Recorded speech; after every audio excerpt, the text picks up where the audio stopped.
જય શ્રી કૃષ્ણ, જય દ્વારકાધીશ મિત્રો. આજે આપણે અધ્યાય 18નો 13મો શ્લોક સમજીશું. પજ્યતાની મહાબાહો કારણાની નિબોધ મે સાંખ્યે કૃતાંતે પ્રોક્તાની સિદ્ધયે સર્વકર્મણામ. હે મહાબાહો અર્જુન, વેદાંત અનુસાર સર્વકર્મોની સિદ્ધિ માટે 5 કારણ હોય છે.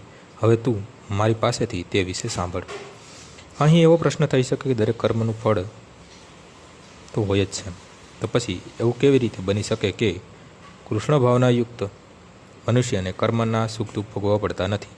આ કેવી રીતે શક્ય બને છે?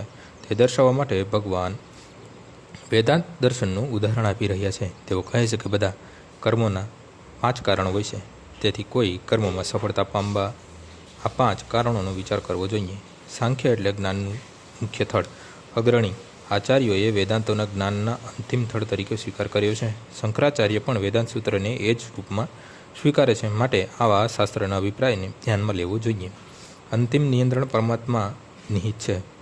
ભગવદ્ ગીતામાં જણાવ્યું છે કે સર્વશ્રેષ્ઠાહમ હૃદિ સન્નિવિષ્ટ.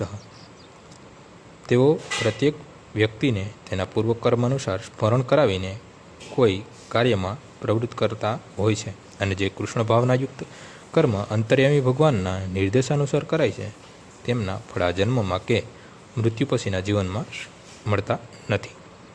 આજનો શ્લોક અહીં પૂર્ણ થાય છે. આવતીકાલે ફરીથી સવારે 6 વાગ્યે મળીશું. જય શ્રી કૃષ્ણ.